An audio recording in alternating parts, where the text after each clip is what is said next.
کسی چیز کی جو ہے وہ ڈیمانڈ جب گھٹنے لگتی ہے، پرائس بڑھتی ہے، تو پھر اس کی ڈیمانڈ آٹومیٹک ریچیبل نہیں رہتی، لوگوں کی اس میں ریچ میں نہیں ہے۔ اور آپ نے دیکھ لیا گرمیوں میں کیا صورتحال آئی تھی، آج بھی لوگوں کے کس طرح بل آ رہے ہیں۔ تو یہ صورتحال ہے۔ اس سے جو میں بتا رہا تھا کہ جو اس سے کمی آئے گی وہ آئے گی ٹوٹل 70 سے 72 پیسہ فی یونٹ، 1 روپیہ بھی نہیں ہوگی۔ اور اس کا بھی ابھی یہ اس میں مہینہ ڈیڑھ لگے گا اس کو کرنے میں، لیکن جو اویس لغاری ہیں وہ دعویٰ کر رہے ہیں کہ ہم نے چند ماہ کے اندر اندر 10 روپے فی یونٹ بجلی کم کرنی ہے۔ اور انہوں نے اس تاثر کو بھی غلط قرار دیا ہے کہ یہ جتنی آئی پی پیز کمپنیز ہیں ان کے ساتھ زبردستی کوئی کی جا رہی ہے، ان کا نیگوشیشن کی گئی ہے، مذاکرات کیے گئے ہیں، ان کو بتایا گیا ہے کہ کیا اس قوم کی مشکلات ہیں، کتنا انہوں نے کما لیا ہے، ان کے سامنے رکھا گیا ہے اور ان کی رضامندی کے ساتھ یہ بند کیے گئے ہیں۔ اور باقی پر بھی کام جاری ہے۔ اس میں کہا ہے کہ سرکاری پاور پلانٹس بھی ہیں، اور چائنا کے جو سب سے بڑا جو پروجیکٹ ہے جس پر میں ایک شعر بھی کہتا ہوں جب یہ بلکہ ہمارے ایک دوست ہیں رؤف کلاسرا صاحب، انہوں نے آج اپنے شو میں یہ بات کی ہے اور بڑی انٹرسٹنگ، کیونکہ میں اس پہ بات کرتا رہتا تھا کہ یہ زخم جو ہیں بجلی کے دیے کس نے ہیں۔ 1993 کی پالیسی، پاور پالیسی جس کے تحت آئی پی پیز لگے، وہ پیپلز پارٹی تھی۔ پھر آپ آ جائیں 2002 کی پالیسی تھی، اس میں دیکھ لیں مسلم لیگ نون آ جاتی ہے۔ پھر 2015 کی پاور پالیسی جس نے سب سے زیادہ بیڑا غرق کیا، وہ بھی مسلم لیگ نون کی حکومت تھی۔ تو اس پہ ایک شعر کیا زبردست انہوں نے کہا کہ میر کیا سادے ہیں بیمار ہوئے جس کے سبب، میر کیا سادے ہیں بیمار ہوئے جس کے سبب، اسی عطار کے لڑکے سے دوا لیتے ہیں۔ اس لڑکے کو میں بعض دفعہ لونڈا بھی کہہ جاتا ہوں، لونڈے سے دوا لیتے ہیں۔ تو جنہوں نے یہ زنجیریں، جنہوں نے یہ تباہی پھیری، جنہوں نے یہ پروجیکٹ لگائے، جنہوں نے جس طریقے سے لگائے، جس طرح ریٹ دیے گئے، جس طرح کیپیسٹی پیمنٹ دی گئی، جس طرح گارنٹیڈ ریٹ آف ریٹرن دیا۔ اور بڑی انٹرسٹنگ بات ہے، 1993 میں جب آئی پی پیز لگائے گئے تو ریٹ آف ریٹرن دیا کہ 13%، گارنٹیڈ جو ریٹ آف گارنٹی دی گئی ریٹ آف ریٹرن کی۔ اور اس پہ پھر آپ کو پتا ہے کیا ہوا، پیپلز پارٹی کے خلاف کتنا واویلا کیا گیا نون لیگ کی حکومت میں، اور اس کو پورا اسکینڈلائز کیا گیا، بڑا شور مچا۔ اس کے بعد 2002 میں آ جائیں، 15% ریٹ آف ریٹرن دیا گیا۔ کتنا جی؟ 15% guaranteed rate of return in power plants کو دیا گیا، نون لیگ نے دیا۔ پھر 2017 میں دیکھ لیں آپ، 2017 میں 17% سے زیادہ، 2015 میں 17% سے زیادہ ریٹ آف ریٹرن گارنٹیڈ دیا گیا، جس میں سی پیک کے پروجیکٹ لگے آپ کے، جس میں L N G imported L N G کے امپورٹڈ کوئلے کے پاور پلانٹ لگے گئے، اور جنہوں نے اس ملک کی تباہی پھیری، میں آج بھی کہتا ہوں۔ اور 5 سے 6 ارب ڈالر ماہانہ آپ کا امپورٹ کا بل جو ہے صرف ایل این جی جو پاور پلانٹ کی اور جو کوئلہ امپورٹ ہوتا ہے اس کا، آپ اندازہ کر لیں جو 1-1 ڈالر ہم مانگ رہے ہیں ہمیں تو ان پروجیکٹ نے، اور جن کی کیپیسٹی پیمنٹ 900 ارب روپے کے قریب ہے۔ تو ہماری تو، اور اسی پہ یہ کہتے ہیں کہ اگر ان کا ڈیٹ ری شیڈول ہو جائے جو 15 بلین ڈالر ہے تو 3.5 روپے بجلی کی یونٹ پر امپیکٹ پڑے گا۔ تو بھائی بات ہے، آج یہ رابن ہوڈ بنے ہوئے ہیں، ٹھیک ہے جی، اپنے ہی کیے گئے ڈیسیجن کو آپ رول اوور کر رہے ہیں، کیونکہ آپ کی سیاست ختم ہو رہی ہے بھائی۔ اس بجلی کی قیمت پہ سیاست ختم ہو جائے گی، اس گیس کی قیمت پہ سیاست ختم ہوگی، اور اسی پہ سیاست ہوگی۔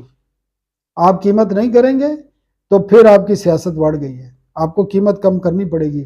آپ وہ بڑے سادہ لفظات میں کہتے ہیں پھٹتی سے کرنی پڑ رہی ہے۔ چلو کسی طریقے سے تو آپ عوام کے انٹرسٹ پہ آئے، خدا کا تو ادا کر کے عوام کا انٹرسٹ کہیں تو نظر آیا، تو یہ بھی بڑی بات ہے۔ اب رابن ہوڈ بن جائے، لیکن اچھا ہے، عوام کو فائدہ ہوگا، اور فائدہ ہونے جا رہا ہے جس طریقے سے کام ہو رہا ہے۔ اور اس میں فوج بھی، کیونکہ یہ مذاکرات پنڈی میں ہو رہے ہیں، اسلام آباد میں نہیں ہو رہے، بیوروکریسی کو دور رکھا گیا اس سے۔ آج میں وہ بلکہ بات کر رہا تھا، وہ فائنانس منسٹر صاحب نے گزشتہ روز پریس کانفرنس تھی، چیئرمین ایف پی آر نے بھی کہا، انہوں نے کہا جی یہ بڑے بڑے جو بزنس مین ہیں، بڑے بڑے بزنس مین جو ہمیں آ کے سبق دیتے ہیں کہ آپ نے ملک کیسے ٹھیک کرنا ہے، اس نے کہا وہ سارے ٹیکس چور ہیں۔ چیئرمین ایف پی آر نے کہا سارے ٹیکس چور ہیں، چاہے وہ ٹیکسٹائل کے ہیں، چاہے سیمنٹ کے ہیں، چاہے اسٹیل آئرن کے ہیں، چاہے اس نے کہا بیوریجز کے ہیں، جس میں یہ کوک پیپسی جن کے پاس ہیں، سارے بہت سارے سیاستدان ہیں، سب اس نے کہا جی ایس ٹی چوری کر رہے ہیں۔ اور 3,400 ارب روپے کے ٹیکس چوری اور ٹیکس فراڈ ہو رہا ہے صرف جی ایس ٹی میں، ٹیکس ان پٹ ٹیکس ایڈجسٹمنٹ میں۔ لیکن اس کے ساتھ یہ بھی ہے کہ آپ یہ باتیں تو کرتے ہیں۔ جب آج میں نے ان لوگوں سے جب ہم چائے پی رہے تھے پوچھا تو بھائی وہ دبئی لیکس کا کیا ہوا؟ بڑے بڑے لوگوں کی پراپرٹیز آئی تھی دبئی میں، کسی کے پاس کوئی جواب، کسی کو کوئی نوٹس نہیں دیا، ایک بھی بندے کو، جس میں کئی آپ کے فوج کے لوگ بھی شامل تھے، محسن نقوی صاحب شامل تھے اور کچھ سیاستدان شامل تھے، کسی کو نوٹس نہیں دیا۔ آج مجھے ایک ممبر نے بتایا آف دی ریکارڈ کہ کسی بھی شخص کو نوٹس نہیں دیا گیا، نہ پوچھا گیا کہ دبئی کی پراپرٹیز آپ نے کہاں سے خریدی۔ تو اس قسم کی صورتحال ہے۔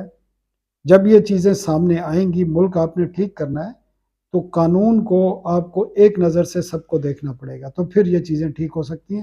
اس کے علاوہ کوئی فائدہ نہیں۔ بہرحال یہ ایک اچھی خبر ہے کہ آئی پی پیز 5 بند ہو رہی ہیں۔ آپ کی ڈیمانڈ تو ہے نہیں، آپ نے 40,000 میگا واٹ سے زائد کی کیپیسٹی لگا لی ہے۔ آپ اب سردیوں میں تو آپ کو 8-9 ہزار میگا واٹ پہ آپ کی ڈیمانڈ آ جائے گی۔ لوگوں نے سولر پہ چلے گئے ہیں، وہ ایک لمبی کہانی ہے جو میں سناتا رہتا ہوں، اس کو اب بات کرنے کے لیے تیسری ایک اور خبر بڑی اہم ہے کہ سعودی ڈیلیگیشن پاکستان آیا ہوا ہے، اور گزشتہ رات 27 سے زائد ایم او یو، بلکہ معاہدے نہیں، ایم او یو سائن کیے گئے، اور ریکارڈنگ میں $1 بلین سے زیادہ کی انویسٹمنٹ سعودی عرب نے اناؤنس کر دی ہے۔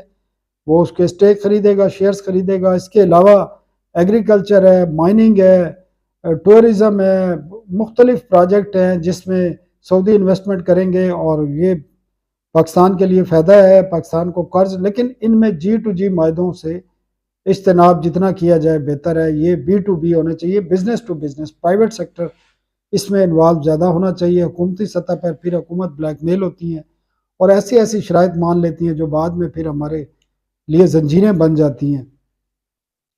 بڑی خوشخبری بھی ہے کہ ایک بڑا مشہور ہمارے جو دوست پاکستانی بہن بھائی جب حج اور عمرے پہ جاتے ہیں تو وہاں ایک خوراک ان کو بڑی پسند ہے، میں نے بھی کئی دفعہ کھائی ہے، مجھے بھی پسند ہے، البیک کے مالک بھی پاکستان میں آئے ہوئے تھے، اور البیک انہوں نے پاکستان میں کھولنے کا اعلان کیا ہے، ایم او یو سائن کیا ہے، اور جلد ہی پاکستانی بھی جب سعودی عرب میں ہم کھاتے ہیں جا کر، میرے ایک دوست ہے وہ جب بھی جاتے ہیں تو بچے ان کی فرمائش کرتے ہیں کہ البیک لے کے آئیں، تو وہ البیک لے کے پھر آتے ہیں۔ میں حافظ طارق صاحب ہیں، ڈائریکٹر نیوز ہیں سما کے، وہ لے کے آتے ہیں بچوں کے لیے، تو میں بھی ایک مرتبہ لے کے آیا ہوں۔